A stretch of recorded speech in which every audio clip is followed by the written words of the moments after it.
comenzar el análisis de este tema, vamos a tomar contacto con Marina Lacalle, quien es analista política y profesora de la Universidad Austral y la UBA. Muchas gracias, Marina, por acompañarnos en Conexión Global Prime. Muchas gracias a ustedes. ¿Cómo están? Marina, quiero partir preguntándote respecto de la figura de Cristina Fernández. ¿Cómo queda después del fallo de la Corte Suprema?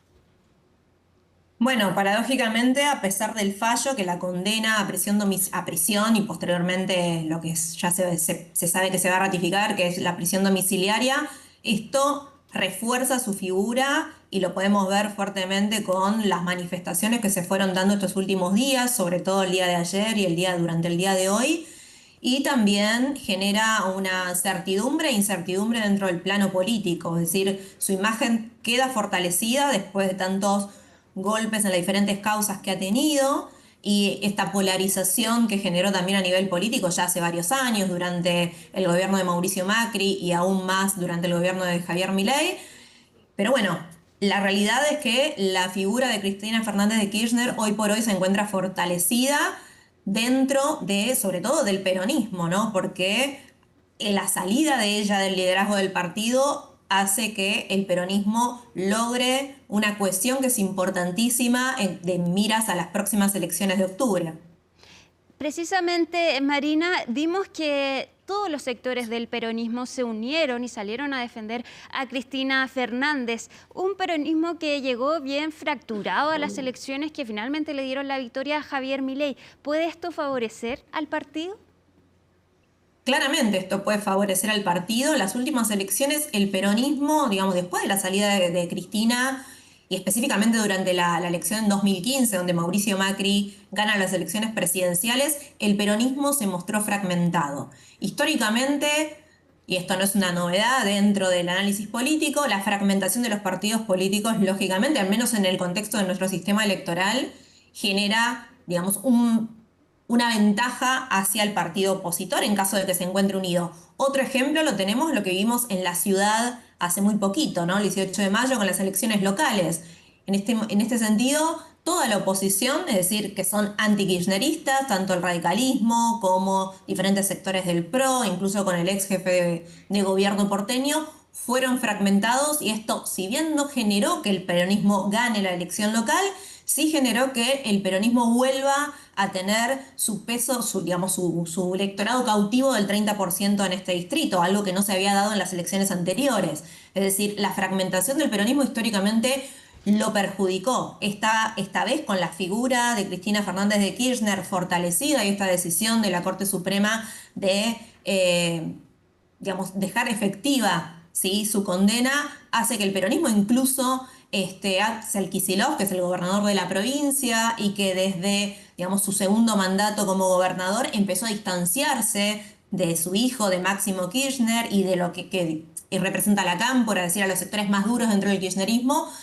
Axel Kicillof empezó a tener una especie de búsqueda de liderazgo propio dentro del partido, eso lo llevó a alejarse de ella y efectivamente la decisión de la Corte Suprema de hoy hizo que Axel Kicillof se acerque a Cristina en una señal de cohesión del partido político que hoy por hoy la realidad es que preocupa al gobierno, ¿no? Porque si bien la certeza, digamos, la certidumbre que tenemos es que Cristina ya no va a participar, Cristina no puede ser candidata nunca más, Cristina no puede votar incluso en las elecciones hasta que termine de cumplir su condena, pero la incertidumbre que tenemos es, bueno, cómo se va a reconfigurar ese mapa político y sobre todas las cosas, cuáles van a ser las estrategias del oficialismo, es decir, de la Libertad Avanza y también del PRO, ¿no? El PRO tiene que tomar una decisión si efectivamente va a seguir cortándose solo o va a generar algunas alianzas con el oficialismo de cara a las próximas elecciones.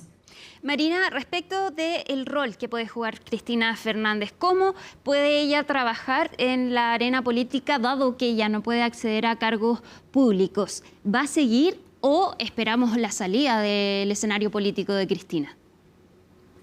Mira, un indicador claro de que Cristina tiene intenciones de seguir dentro del campo político, más allá de que hoy no pueda ser candidata, tiene que ver con el lugar que aparentemente va a elegir para residir, es decir, para llevar a cabo esta condena domiciliaria, que es en el barrio de Constitución, que es un barrio céntrico, ¿sí? De la ciudad de Buenos Aires, con lo cual esto le permitiría a ella estar cerca del partido y del lugar, digamos, de resonancia de las principales decisiones políticas del país. Se barajaron otros lugares, más en las afueras de la ciudad de Buenos Aires, pero aparentemente la expresidente elegiría tener domicilio fijo en la ciudad de Buenos Aires.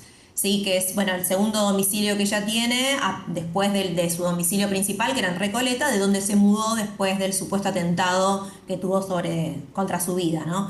Entonces, sumado a esto, más a la probabilidad que se está barajando de que Cristina siga teniendo comunicación, es decir, que se le puedan hacer, por supuesto, visitas, eso como cualquier persona que está privada de su libertad, pero a su vez que pueda seguir dando conferencias, es decir, que se pueda seguir expresando públicamente. Entonces esto reforzaría mucho más esta posibilidad, digamos, de que Cristina continúe siendo una figura fuerte dentro de la política. Sumado a que, digamos,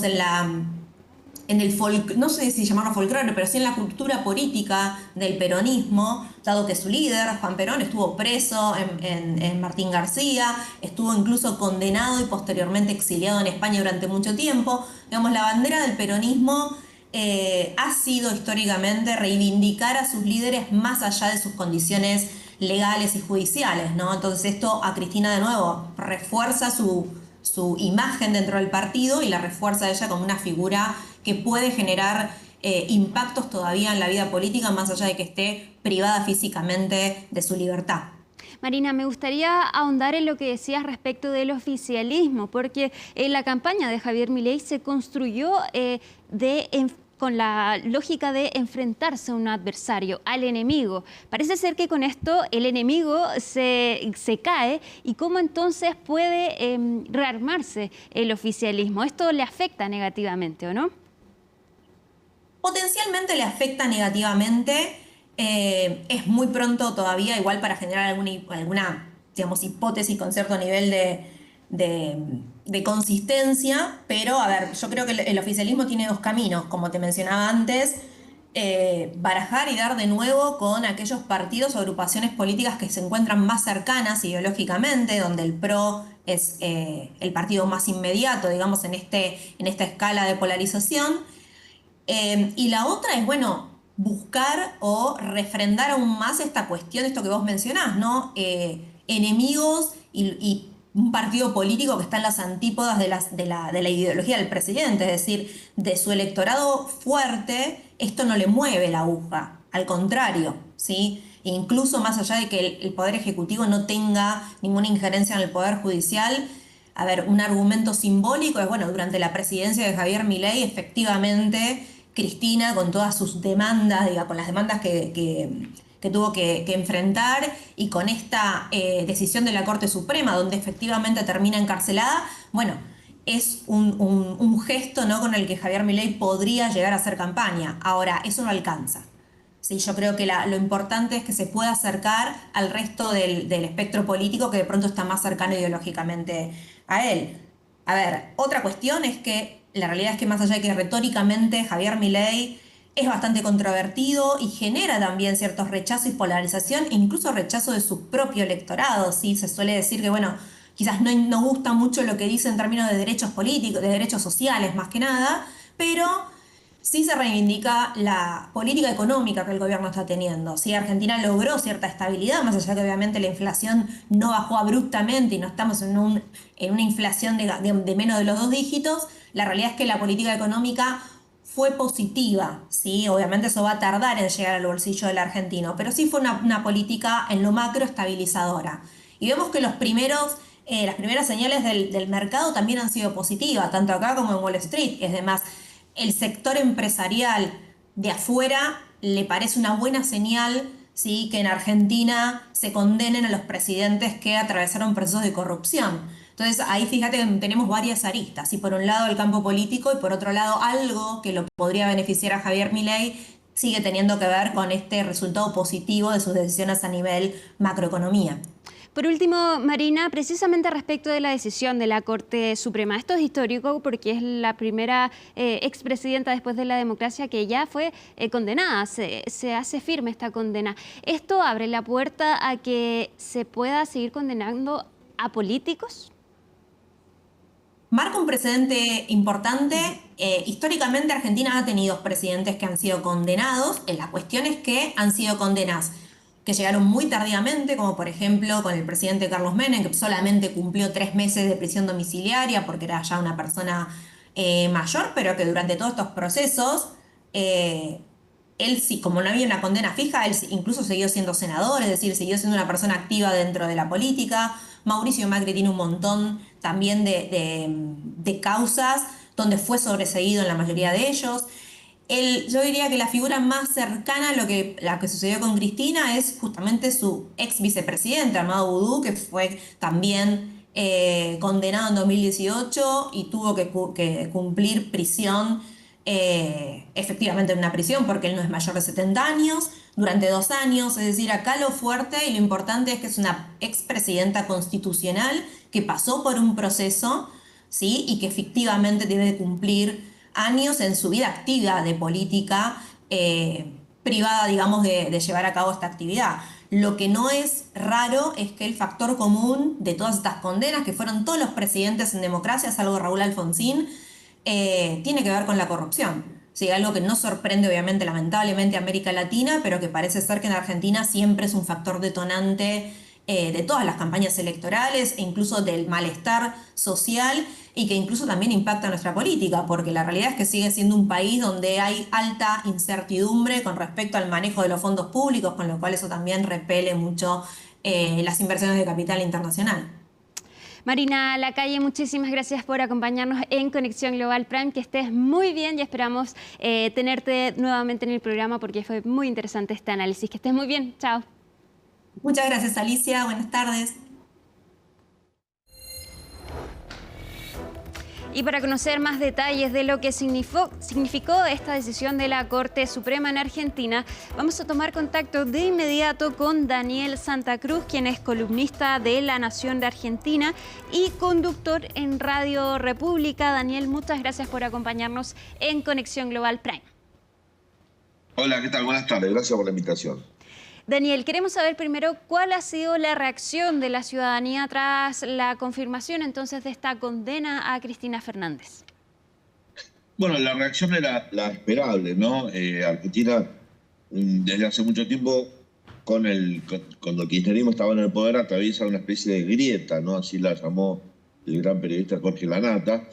Es decir, la gente que se oponía o es opositora al kirchnerismo, crítica del kirchnerismo, de alguna manera, podemos decir, celebró esto, porque son muchos los hechos de corrupción que se marcaron durante la etapa de gobierno del kirchnerismo. Recordemos que el kirchnerismo tuvo un mandato con Néstor Kirchner, 2 con su esposa Cristina Kirchner, y un mandato más donde Cristina fue vicepresidenta de Alberto Fernández. Son 16 años en los cuales hubo muchos hechos de corrupción, hay muchas causas abiertas. En algunas, esta misma justicia exoneró a Cristina Kirchner, en esta la condenó. Lo que pasa es que esta condena sobre la causa conocida como Vialidad Nacional, que es fraude a la administración pública, ya tuvo condena en primera instancia, ratificado por la Cámara de Casación, y lo que se conoció ayer fue la confirmación de la Corte Suprema de Justicia. Es decir, tanto Cristina como los otros imputados en la causa ya no tienen más instancia de apelación, no les queda otra que cumplir la condena.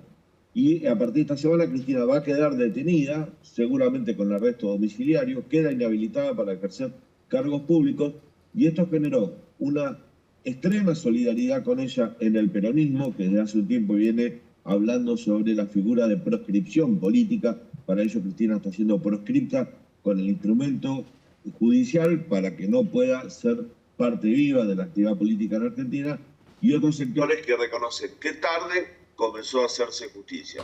Son 2 miradas absolutamente enconadas, pero miradas al fin. Así como vivió la Argentina esta noticia sobre la condena a Cristina Fernández de Kirchner. Ahora, Daniel, ella insiste en que no ha cometido estos delitos por los que se le condena, que esto fue porque anuncia entonces su candidatura para las elecciones de septiembre. La ciudadanía se hace eco de ese discurso de Cristina Fernández. ¿Hay quienes consideran entonces que ella es inocente y culpan al Poder Judicial?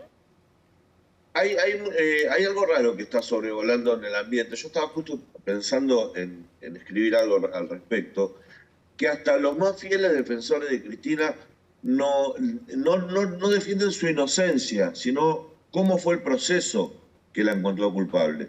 No sé si se entiende esto. Pocas voces dicen Cristina es inocente, no hubo hecho de corrupción. Son muy pocos los que dicen esto. La mayoría que la defiende dice, bueno, Cristina, en su gobierno hubo corrupción, pero el proceso judicial que la condenó estaba viciado de nulidad o estaba cargado de matices políticos. Como que el jurado que la condenó no fue imparcial. O sea, es muy difícil defender una inocencia de corrupción en el caso de Cristina Kirchner. Déjame recordarles a los chilenos que esta denuncia que llevó a Cristina finalmente a cumplir una condena por fraude se dio 17 años después. La denuncia fue realizada por Elisa Carrió y miembros de la coalición cívica en el año 2008. En el año 2008 se llevó adelante esta denuncia. Ya había denuncias previas realizadas contra el matrimonio Kirchner cuando Néstor Kirchner era presidente y aún vivía, que fue también realizada por la coalición cívica, y un juez de primera instancia, que ya falleció durante la pandemia, el doctor Ollarvide, en 24 horas la eximió de responsabilidad a los dos. Encontró que eran inocentes de enriquecimiento ilícito. A partir de ahí la coalición cívica llevó otra demandas que eran fraude en la administración pública, que abrió varias instancias. Hubo varios juicios. Está el juicio en la causa vialidad, que es esta que estamos viendo ahora, la cual fue condenada. Está la causa ruta del dinero K. Esa causa, hace justamente 15 días, un grupo de funcionarios y de empresarios fueron condenados también, incluso por la Corte Suprema de Justicia, y han sido detenidos en las últimas horas. En esa causa Cristina no fue encontrada responsable, pero sí funcionario y el sistema de corrupción que existía en ella, que existía en su gobierno. Después está la causa de los cuadernos, que son los cuadernos de la corrupción, donde se descubrió a través de distintos cuadernos que utilizaba un chofer y un grupo de personas cercanas al kirchnerismo, cómo era el mecanismo de recaudación del dinero mal habido de la corrupción a través de los empresarios corruptos y el poder de turno. Y después hay una causa muy importante que Cristina va a ver los resultados de la misma ya detenida, que es la causa Otesur Los Sauces. ¿Qué son los Otesur Los Sauces? Son unos hoteles que pertenecen a la familia Kirchner, que quedan en el Calafate, que según la justicia, esto va a ir a juicio oral dentro de poco, en esa causa se estudia el lavado de activos de la corrupción. El tema es el siguiente. La primera defensa de Cristina Kirchner dijo que no se podía enjuiciarla por lavado de activos de la corrupción porque no se sabía dónde estaban esos activos. Bueno, ahora hay una causa con condena firme donde se la encontró culpable por administración por fraude a la administración pública, perdón.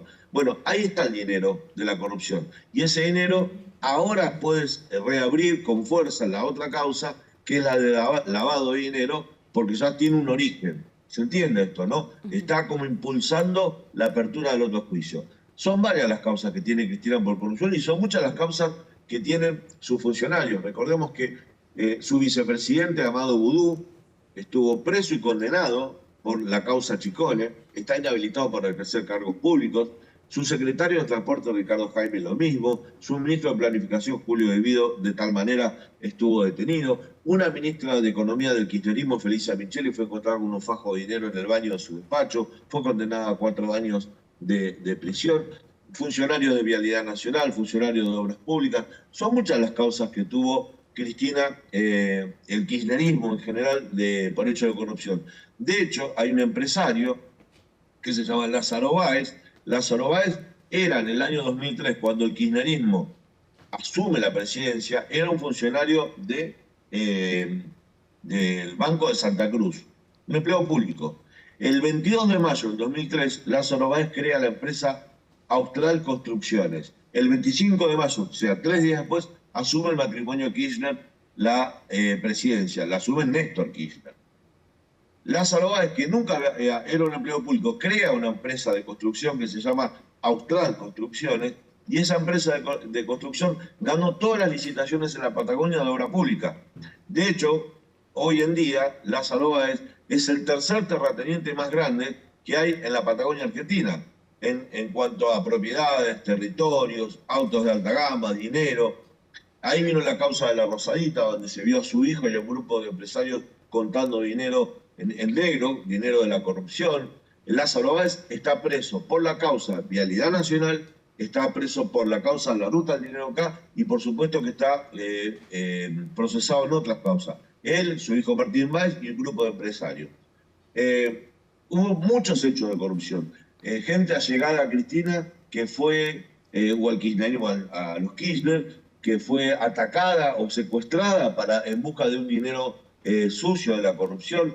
De hecho, un ex secretario de Cristina Kirchner fue asesinado en el Calafate hace unos años porque lo habían secuestrado para preguntarle dónde estaba el dinero escondido de la corrupción y lo terminaron asesinando. Hay muchos hechos que explican que durante el kirchnerismo se vivió una etapa de corrupción en la obra pública enorme. Muchos hechos.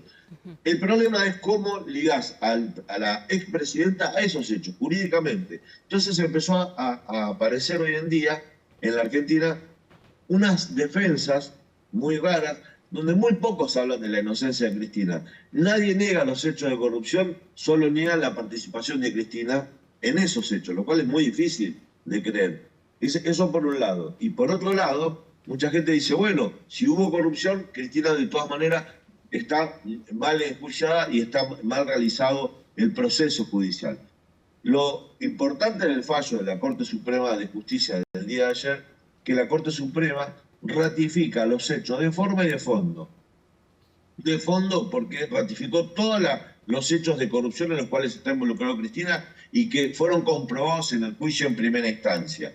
Y de fondo porque rechazó in limine todos los argumentos jurídicos de la defensa de Cristina Kirchner respecto al proceso, o cómo se llevó adelante el proceso que la terminó condenando en primera instancia en el tribunal, ratificado por la Cámara de Casación. La Corte Suprema lo que determinó es que los hechos en los cuales estaba acusada y condenada Cristina fueron comprobados en el tribunal y que el tribunal y la Cámara de Casación actuaron a derecho y de ninguna manera el juicio tuvo desperfectos en cuanto a su forma de realización. ¿Qué quiero decir con esto? Si Cristina o su abogado dijo, nosotros objetamos azul, rojo y verde, la Corte Suprema de Justicia entendió que el tribunal y la Cámara de Casación le respondieron sobre azul, rojo y verde, no le respondieron sobre blanco, negro y amarillo. ¿Se entiende esto, no? No es que respondieron por otras cuestiones, sino específicamente por las cuestiones que cuestionaba la defensa. Por lo tanto, la causa de forma y de fondo estuvo muy bien llevada adelante según la Corte Suprema Argentina. Daniel, se nos acaba el tiempo, pero quiero hacerte la última pregunta. ¿Se ve factible que se pueda obtener de regreso todo el dinero que se le exige a Cristina Fernández?